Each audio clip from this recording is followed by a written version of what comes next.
उत्तराखंड की राजनीति में आज जो कुछ हुआ वो ऐतिहासिक हुआ। उत्तराखंड में लोकसभा और विधानसभा चुनाव शांतिपूर्वक तरीके से निपट जाते हैं, लेकिन आज उपचुनाव में गोलियां चल गई, हिंसा हो गई और जो रूप आज कांग्रेस का देखने को मिला वो पिछले 20 वर्षों में दिखाई नहीं दिया।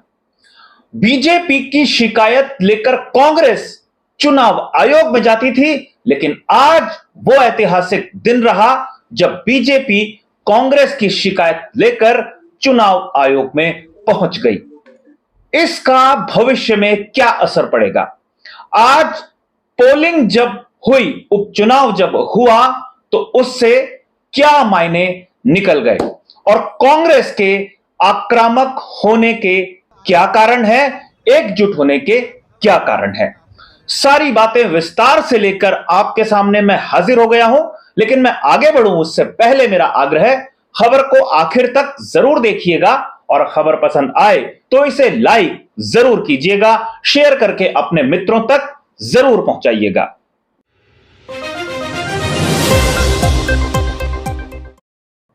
नमस्कार, मैं हूं मनमोहन भट्ट। आमतौर पर उपचुनाव एक रस्म अदायगी होती है। उपचुनाव आमतौर पर शांतिपूर्वक तरीके से संपन्न हो जाता है और उत्तराखंड जैसे शांत राज्य में तो लोकसभा और विधानसभा का चुनाव भी शांतिपूर्वक ही संपन्न होता हुआ नजर आता रहा है।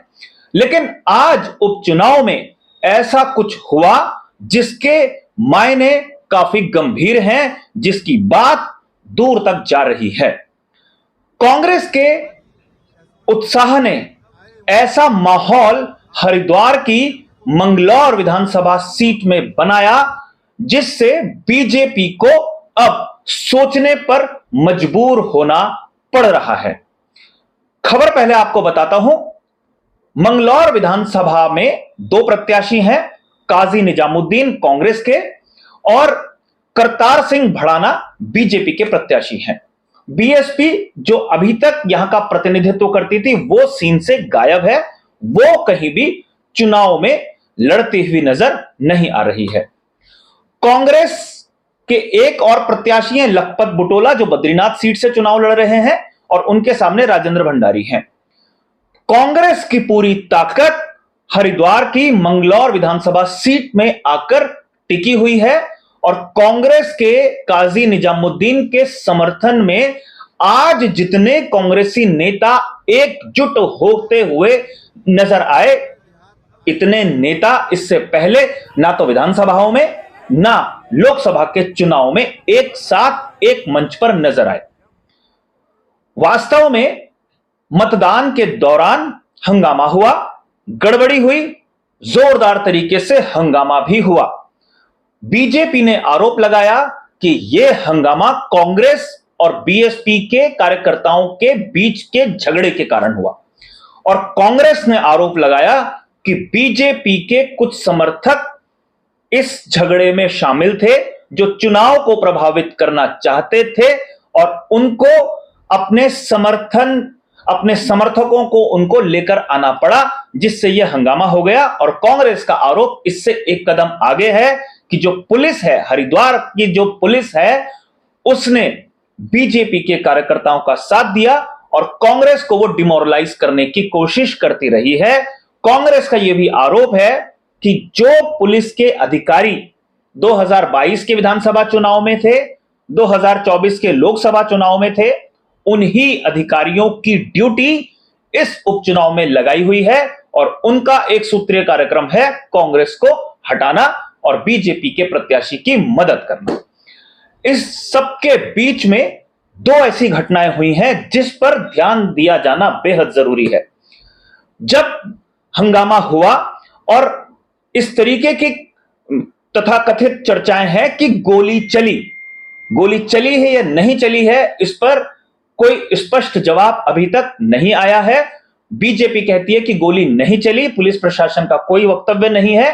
कांग्रेस आरोप लगाती है गोली चली और उनके एक कार्यकर्ता को चोट लगी है, वो अस्पताल में भर्ती है और उसे देखने के लिए जो प्रत्याशी काजी निजामुद्दीन हैं वो बकायदा अस्पताल गए। ये जो दृश्य आप देख रहे हैं, काजी निजामुद्दीन काफी भावुक हो रहे हैं। अब राजनीति में भावुक होना भी एक कला है। समय पर भावुक होने के कई फायदे होते हैं और इसका अगर रिसर्च की जाए तो पता चल जाएगा कि कौन कौन भावुक हुआ और उसका क्या क्या परिणाम उसको मिला है। लेकिन सिर्फ काजी निजामुद्दीन की यहां पर बात नहीं है, यहां पर बात करण माहरा की भी है, यहां पर बात यशपाल आर्य की भी है, यहां पर बात प्रीतम सिंह की भी है और यहां पर बात हरीश रावत की भी है। ये सारे वो दिग्गज हैं कांग्रेस के जो हरिद्वार में डेरा डाले हुए थे। याद रखिए, चुनाव दो जगह हो रहा था, बद्रीनाथ में भी उपचुनाव था और हरिद्वार में भी उपचुनाव था। बद्रीनाथ में तो प्रतिष्ठा हरिद्वार से ज्यादा बड़ी थी क्योंकि उनके विधायक राजेंद्र सिंह भंडारी को बीजेपी तोड़कर ले गई थी, लेकिन फिर भी लखपत बुटोला जो कांग्रेस के अधिकृत प्रत्याशी हैं, उन्हें कांग्रेस ने बद्रीनाथ में अकेला छोड़ा और मंगलौर में जाकर उन्होंने पूरी ताकत लगाई।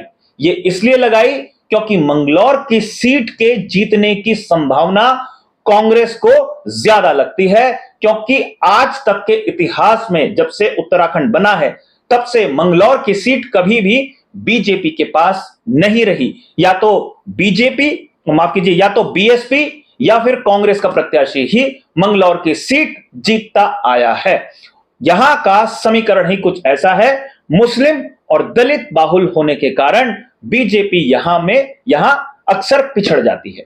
यही वजह है कि कांग्रेस ने अपनी पूरी की पूरी ताकत इस उपचुनाव में लगाई हुई थी और इस चुनाव में बीजेपी ने अपने एक ऐसे प्रत्याशी को मैदान में उतारा था जिसका उत्तराखंड से कोई लेना देना नहीं था। मूल रूप से सहारनपुर के करतार सिंह भड़ाना को बीजेपी ने मंगलौर विधानसभा सीट से टिकट दिया और यही आरोप कांग्रेस के लोग लगा रहे हैं कि करतार सिंह भड़ाना सहारनपुर और हरियाणा से अपने कई समर्थकों को लेकर आए और उन्होंने यहां पर हंगामा किया।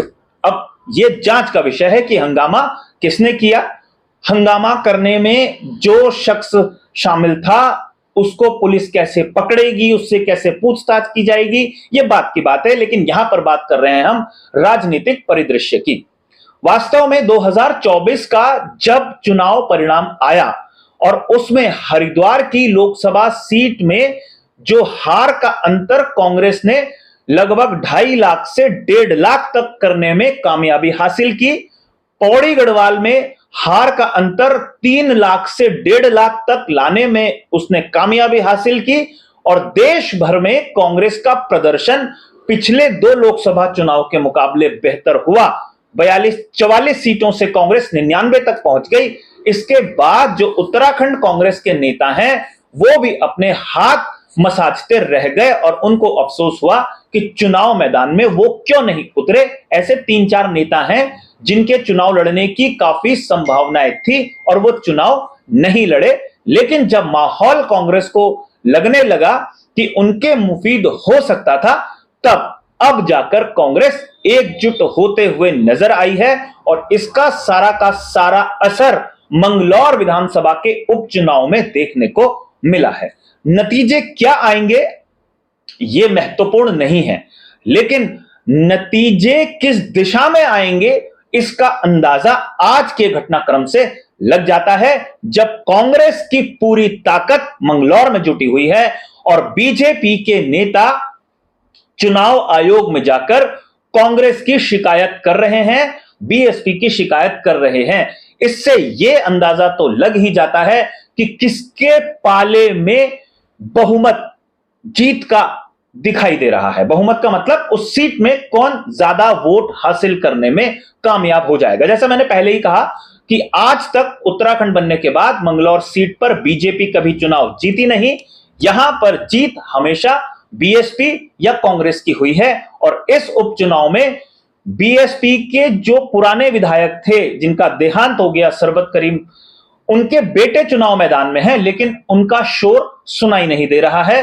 वो लड़ाई में कहीं दिखाई नहीं दे रहे हैं, इसीलिए कांग्रेस उत्साहित है। और जिस तरीके से एक समुदाय विशेष का समर्थन कांग्रेस को है इस क्षेत्र में, उससे कांग्रेस के हौसले बुलंद हैं और काजी निजामुद्दीन के हौसले भी बुलंद हैं। पिछला विधानसभा चुनाव वो हार गए थे, लेकिन इस उपचुनाव में उन्हें एक बार फिर से अपने आप को टेस्ट करने का मौका मिल गया है और उनके टेस्ट के जरिए कांग्रेस को भी अपनी ताकत को परखने का मौका एक बार फिर मिल गया है लोकसभा चुनाव के बाद।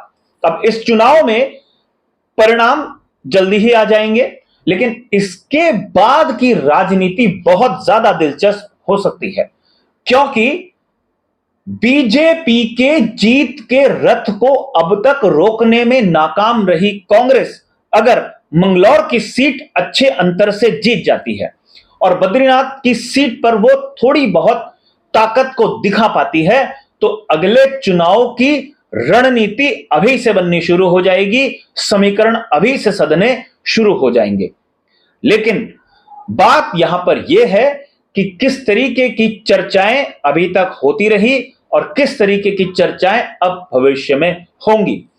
कांग्रेस जिस तरीके से पुलिस अधिकारियों से बात कर रही है और उन्हें सत्ता में आने पर देख लेने की बात कह रही है, उससे यह अंदाजा तो लग ही जाता है कि कांग्रेस फिलहाल अपनी ताकत को दिखाने के मूड में है, एकजुटता दिखाने के मूड में है। अंदर भले ही वो एकजुटता हो या ना हो, लेकिन अपने प्रत्याशी के समर्थन में उतरकर एक संदेश देने की कोशिश कांग्रेस जरूर कर रही है और यही बीजेपी के लिए एक खतरे की घंटी है कि इसके परिणाम, क्योंकि लोकसभा के चुनाव परिणाम भले ही बीजेपी बड़े अंतर से उत्तराखंड में जीत गई हो, लेकिन उत्तर प्रदेश में उसे थोड़ी निराशा हाथ लगी है और उत्तराखंड में भविष्य में कांग्रेस बेहतर प्रदर्शन अगर कर ले तो बीजेपी की समस्या बढ़ सकती है। इसलिए बीजेपी अभी से सतर्क होने के मूड में आ गई है। बीजेपी की कार्य समिति की बैठक जल्दी ही होने वाली है देहरादून में और उस बैठक में लोकसभा चुनाव के नतीजों पर मंथन जरूर हो रहा है और उस कार्य समिति में इस उपचुनाव पर भी मंथन जरूर होगा, क्योंकि तब तक परिणाम हम सबके सामने आ चुके होंगे और बीजेपी को यह मालूम है कि अगर अगले चुनाव की रणनीति अभी से नहीं बनाई तो उन्हें कांग्रेस अगले चुनाव में बहुत बड़े जोरदार तरीके से रोकने की कोशिश कर सकती है, जैसी कोशिश उसने 2022 के विधानसभा चुनाव में कर दी थी। अगर हम वोटों के अंतर को देखें तो जितने वोटों का अंतर लोकसभा में होता है जीत और हार का, उससे लगभग 1/3 वोटों से ही बीजेपी विधानसभा का चुनाव जीतती है। लगभग 3.5-4 लाख वोट ही बीजेपी को कांग्रेस के मुकाबले ज्यादा मिले थे विधानसभा चुनाव में। इसीलिए बीजेपी के सामने एक बड़ी चुनौती कांग्रेस है, क्योंकि 10 साल तो केंद्र में और 7 साल उत्तराखंड राज्य में बीजेपी को सत्ता में बैठे हुए हो गए हैं और उसे मालूम है इतने लंबे समय तक सत्ता में बैठने के बाद एंटी इनकम्बेंसी होती जरूर है और उसका फायदा सबसे ज्यादा विपक्षी पार्टी, विपक्षी प्रत्याशी ही उठाता है। इसलिए उस एंटी इनकम्बेंसी को अभी से रोकने की कोशिश बीजेपी को करनी है और कांग्रेस की जो रणनीति है वो इस चुनाव परिणाम के बाद स्पष्ट रूप से दिखाई देगी। उस रणनीति को चेक करने की कोशिश बीजेपी अपनी जो कार्य समिति की बैठक है उसी में झलकना शुरू हो जाएगा कि बीजेपी क्या करेगी। तो आज जिस तरीके का घटनाक्रम हुआ है उसके बाद राजनीति किस करवट बैठेगी, कितनी आक्रामक भविष्य के लिए कांग्रेस होगी, यह देखना भी काफी महत्वपूर्ण होगा और किन लोगों ने इस चुनाव में हिंसा की है, पुलिस कब तक उनको पकड़ेगी और कब इन सारी बातों का पर्दाफाश होगा। अभी के लिए साथियों इतना ही। अगली रिपोर्ट में आपसे फिर मुलाकात होगी, तब तक इजाजत दीजिए। नमस्कार।